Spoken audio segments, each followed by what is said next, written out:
Malam itu, di dalam kamar yang luas dan megah dengan semilir wangi aromaterapi mawar, jantungku terasa ingin melompat keluar dari rongga dada.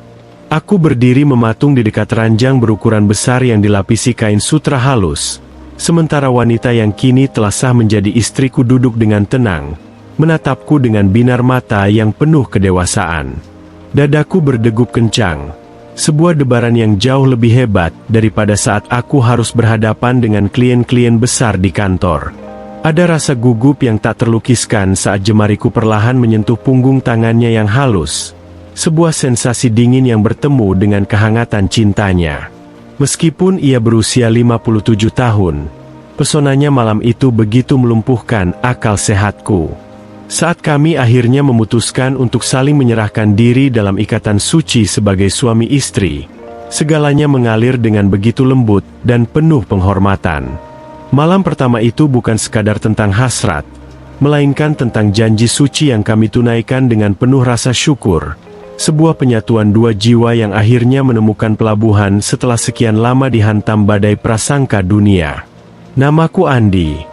Seorang pria yang kini berada di puncak keberhasilan. Namun hidupku tidak selalu seindah ini.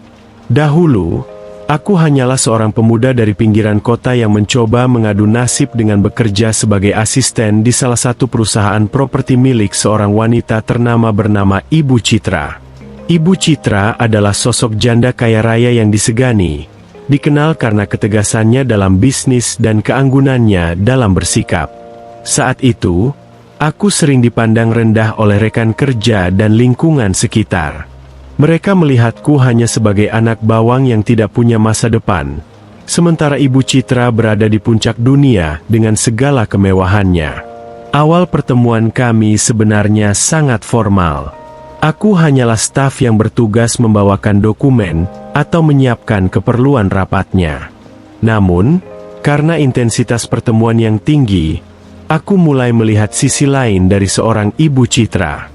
Di balik kekayaan dan ketegasannya, ada kesepian yang dalam yang ia sembunyikan rapat-rapat. Ia telah menjanda selama hampir 12 tahun, fokus membangun kerajaan bisnisnya tanpa pernah memikirkan diri sendiri. Aku, yang saat itu juga sedang berjuang memperbaiki ekonomi keluarga, seringkali bekerja hingga larut malam. Seringkali kami berakhir di satu meja makan yang sama di kantor, hanya untuk sekadar memesan nasi goreng pinggir jalan sambil mendiskusikan laporan keuangan. Kedekatan kami mulai memicu gosip miring. Teman-temanku sering mengejekku, mengatakan bahwa aku hanya mencari jalan pintas atau sedang mencari gula-gula. Kata-kata pedas seperti berondong pencari harta sudah menjadi makanan sehari-hariku. Aku merasa sangat rendah diri dan terhina. Namun Ibu Citra selalu punya cara untuk menguatkanku. Ia pernah berkata, "Andi, dunia hanya bisa melihat apa yang mereka ingin lihat. Tapi Tuhan tahu apa yang kau kerjakan dengan jujur." Kalimat itu membekas sangat dalam di hatiku.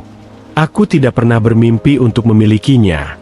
Namun aku berjanji pada diriku sendiri untuk bekerja keras agar tidak lagi dipandang rendah.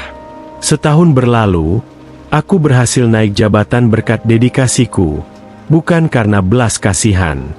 Di saat yang sama, rasa kagumku pada Ibu Citra berubah menjadi rasa sayang yang tulus.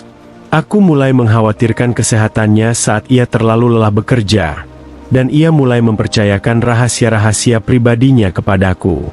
Meskipun perbedaan usia kami mencapai 27 tahun, kami menemukan kecocokan dalam cara memandang hidup. Aku menyukai ketenangannya, dan ia menyukai semangat serta kejujuranku.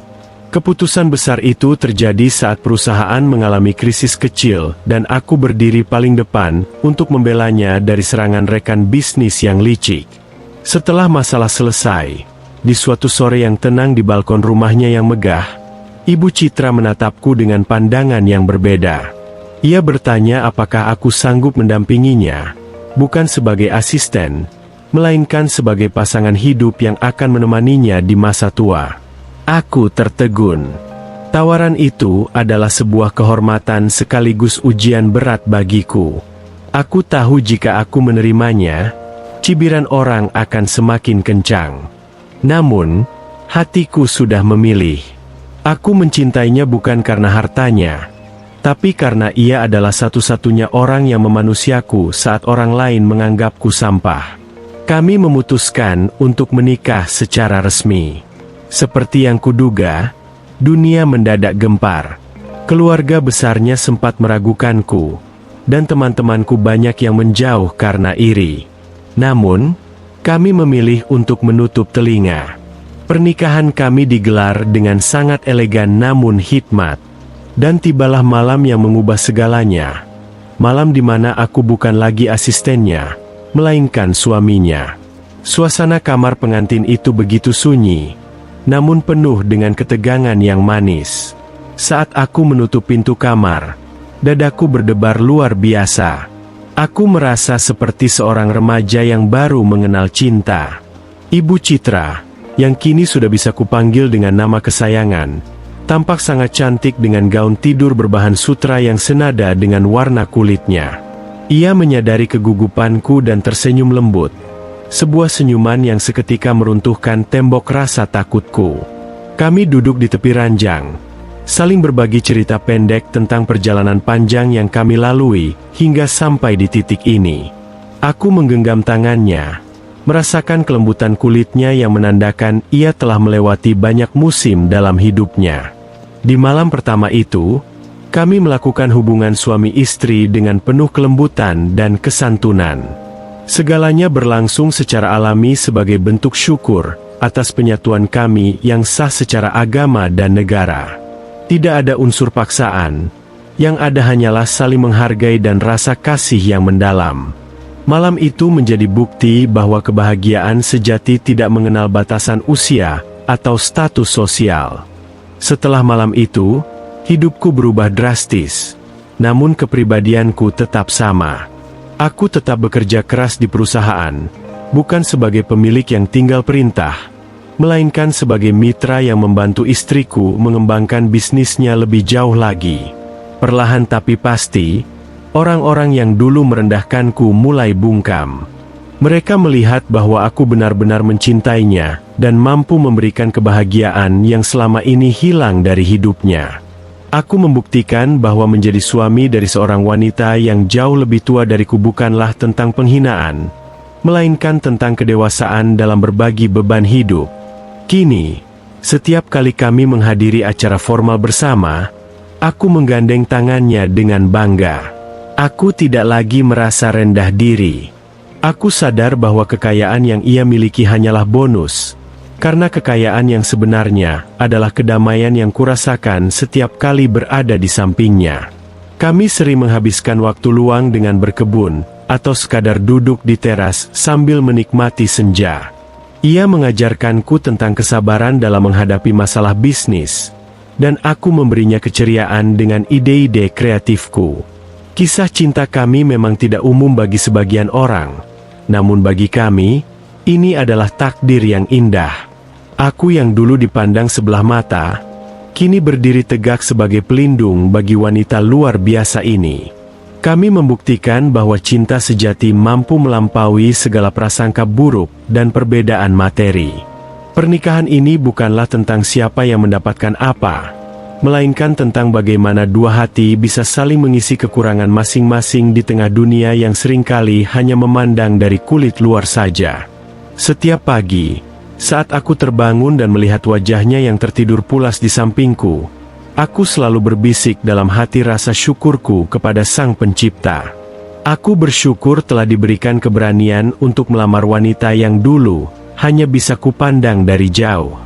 Pengalaman ini menjadikanku pria seutuhnya, yang memahami bahwa nilai seorang laki-laki tidak ditentukan oleh berapa banyak harta yang ia bawa sejak lahir, melainkan seberapa besar tanggung jawab dan ketulusan yang ia berikan kepada wanita yang ia cintai. Kisah kami masih terus berlanjut, dengan hari-hari yang penuh tawa dan tantangan yang kami hadapi bersama. Kami tidak lagi peduli dengan apa yang dikatakan orang di luar sana, karena di dalam rumah ini, yang ada hanyalah kasih sayang tanpa batas. Aku menjadi saksi bahwa kecantikan seorang wanita tidak akan pernah hilang dimakan usia jika ia dicintai oleh orang yang tepat. dan kehormatan seorang pria akan selalu terjaga selama ia setia pada janji sucinya. Bagaimana pendapatmu tentang perjalananku yang sempat dicibir namun berakhir bahagia ini? Apakah kamu ingin tahu rahasia bagaimana aku akhirnya bisa diterima dengan baik oleh keluarga besar istriku yang sangat terpandang itu?